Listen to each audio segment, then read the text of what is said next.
Hello and welcome to another AIC production.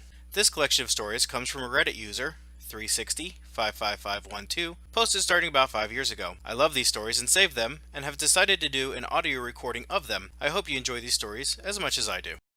The Outlook Rule.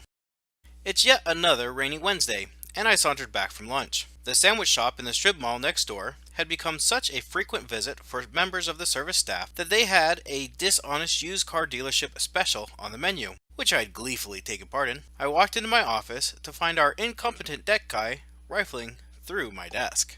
Me. Can I help you? ITG. Yeah, I'm looking for the credit card. Me. You could have asked. Colossal Redneck has it. You gonna put all that stuff you threw around back where it belongs? The answer apparently was no. ITG went over to Colossal Redneck's office and began banging around in there. Service had a credit card we used to pay for things at businesses where we didn't have an account, and it was an essential part of day-to-day operations. CR was AWOL, which was not atypical, so I rang his cell to try and figure out what was going on. CR. What? Hang on. Muffled. No, I gotta answer this, baby. CR was unmistakably at the strip club down the street. CR. What do you want? I'm in a meeting. Me. ITG is in your office looking for the credit card. You know what's going on? CR. What? No. Try and keep him there. I'll be back in a second. I stalled ITG with a bunch of asinine questions until CR reappeared. CR stood blocking the doorway, pinning ITG inside. CR. What the fuck do you think you're doing? ITG. Rum in the Amazon or canceling credit card. From now on you'll need to send me an email to get a check to pay vendors. ITG spotted the card, snatched it up, and shoved his way past CR, and marched over to the sales office. CR followed. An hour later, CR returned, shaking his head. Me. What the fuck was that all about? CR. You ain't gonna believe it. ITG convinced Rom and the Amazon to cancel the credit card. And get this shit. They went and closed all the vendor accounts too. From now on, we're supposed to email him every time we're needing to pay for something.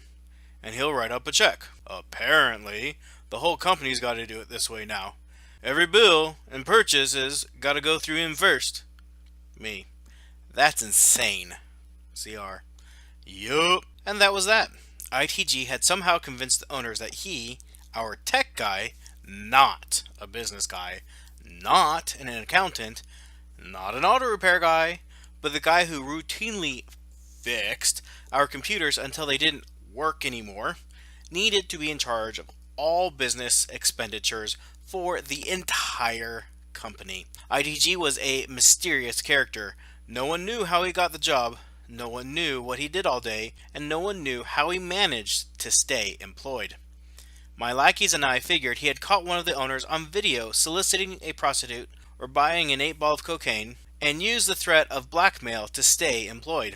We were now supposed to send him an email with a check request every time we needed to pay for anything from an outside vendor, which might be 20 times a day. Daily parts deliveries from 6 suppliers, the glass repair guy, the tire shop, the alignment shop. We now had to get a check cut every single time. CR continued. That ain't all. ITG's got him convinced that we need to keep him up to date on every repair we do. Me. Wait. What? Isn't that what our computer system does? They can just look up any car and it'll show the current repair order on it and its full service history. CR. I know. But that's how they want it. And get this, he wants to be updated live.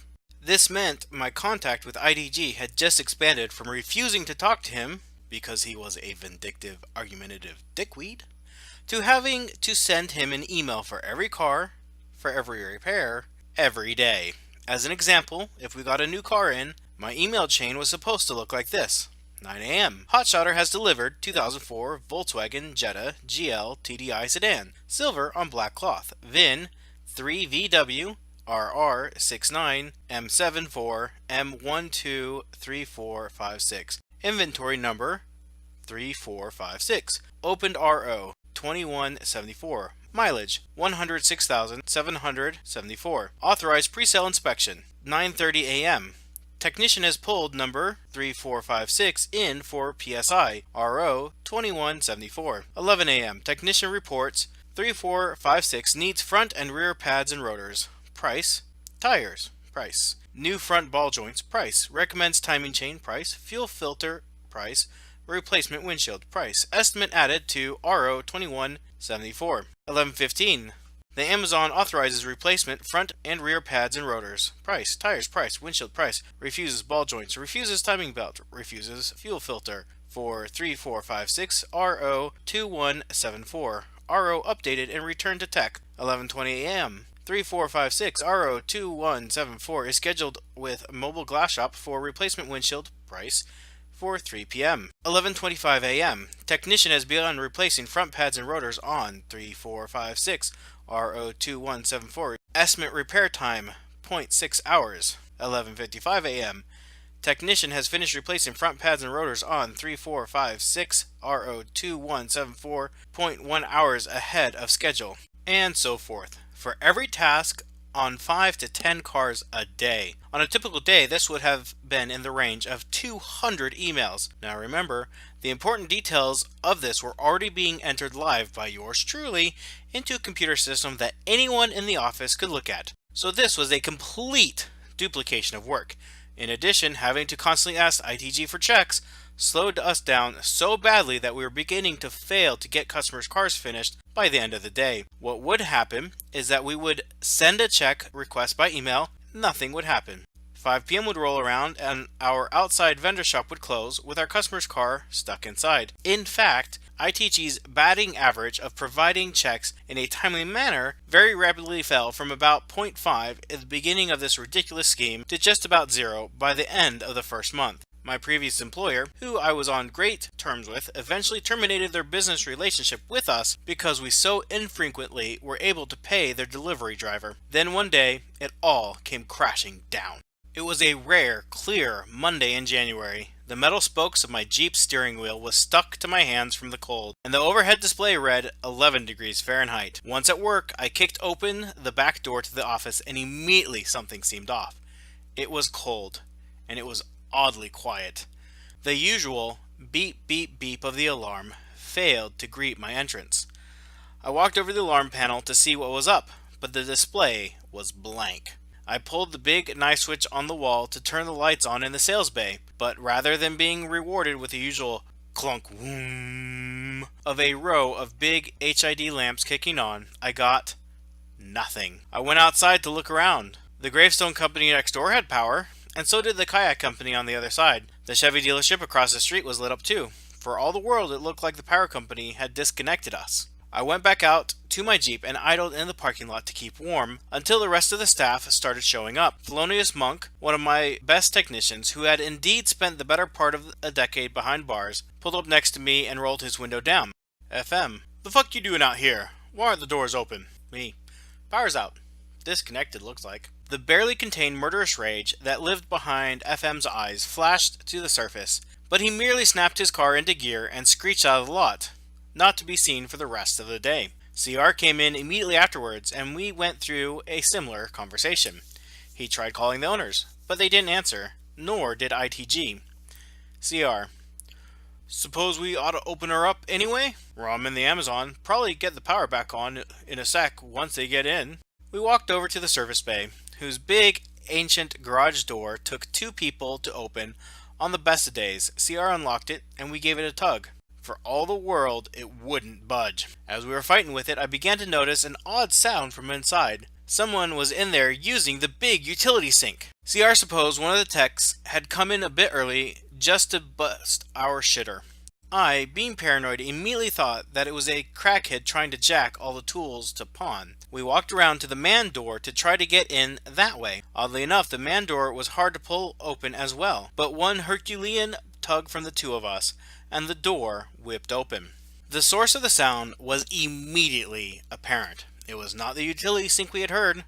It was a broken pipe.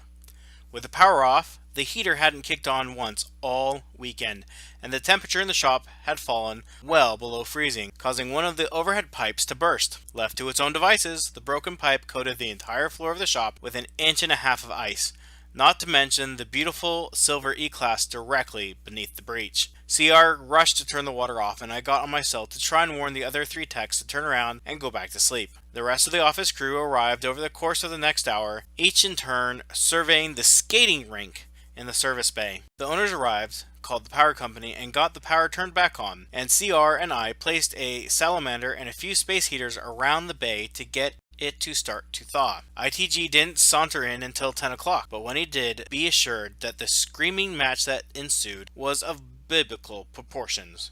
My youngest tech, Mr. Sarcastic, whose bay the Mercedes was in, shoved ITG against the wall, reaching a fist up to knock some sense into him, but unfortunately CR pulled him off before any lasting memories could be formed. So how on earth did the power not get paid for? In the end, it all came down to Outlook of all things.